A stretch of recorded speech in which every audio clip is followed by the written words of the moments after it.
अस्सलामुअलैकुम। आज हमारा टॉपिक है हाइट ऑफ अ प्रोजेक्टाइल।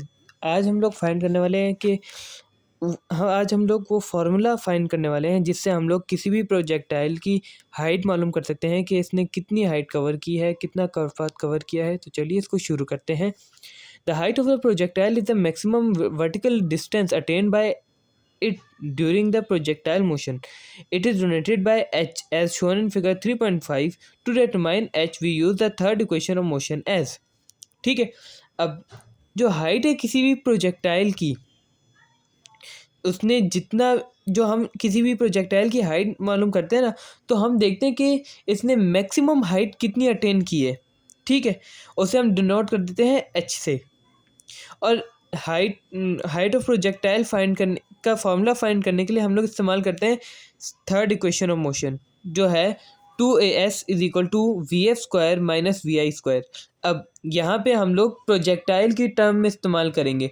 तो प्रोजेक्टाइल की टर्म में 2a, जो a था पहले हमारे पास था 2as। अब जो 2 है, 2 सेम होगा, a जो था एक्सेलरेशन वो वर्टिकल एक्सेलरेशन हो जाएगी यानी ए वाई। और जो s था, s बराबर है h के, डिस्टेंस बराबर है हाइट के प्रोजेक्टाइल में।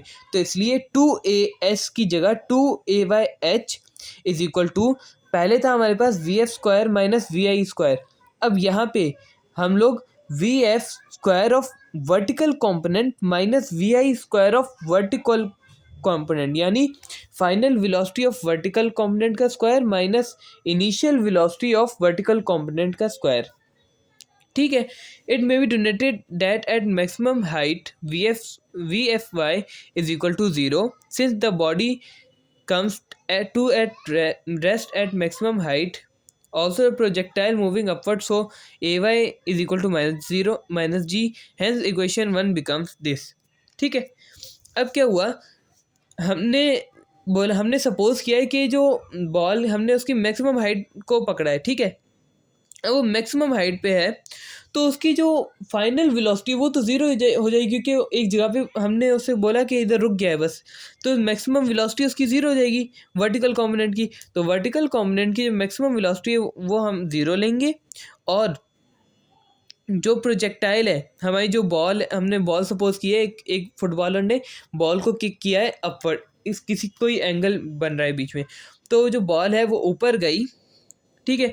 तो ज़मीन से ऊपर गई तो जी की वैल्यू माइनस में होगी। जब कोई चीज़ ज़मीन से ऊपर जाती है तो जी की वैल्यू माइनस में होती है, और जब कोई चीज़ डाउनवर्ड्स द ग्राउंड होती है, यानी ग्राउंड के पास आ रही होती है, ज़मीन की तरफ जा रही होती है, तो जी की वैल्यू पॉजिटिव होती है।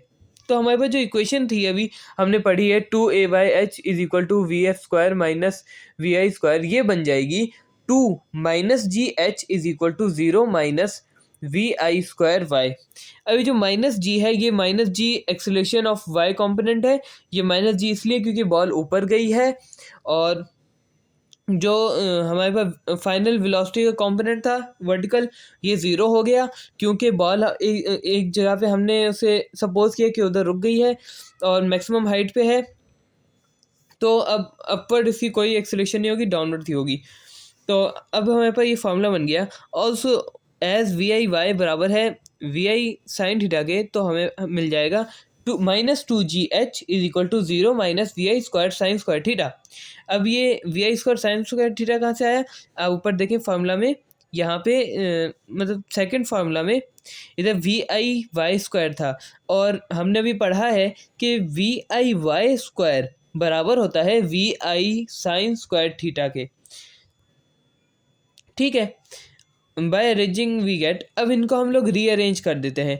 रीअरेंज करने से दोनों साइडों पे अब माइनस का साइन है, माइनस का साइन कट हो जाएगा, या फिर हम लोग ये भी बोल सकते हैं multiplying both side by minus, तो माइनस का साइन हट गया। अब हमने h फाइंड करना है, h को हम लेफ्ट साइड पे रखेंगे और बाकी माइनस 2g को हम लोग v i square sine square theta से डिवाइड कर देंगे, और ये हमारे पास आ जाएगी h का फॉर्मूला आ जाएगा, जिससे हम लोग मैक्सिमम हाइट फाइंड कर सकते हैं किसी भी प्रोजेक्टाइल की। और ये जो हमें इधर डायग्राम दी हुई है जिसमें हमने रेंज, हाइट, मैक्स हाइट लिखा हुआ है, ये पेपर में ड्रॉ करनी ज़रूरी होती है, इसी से हमें नंबर इन्हेंस होते हैं हमारे। Thank you.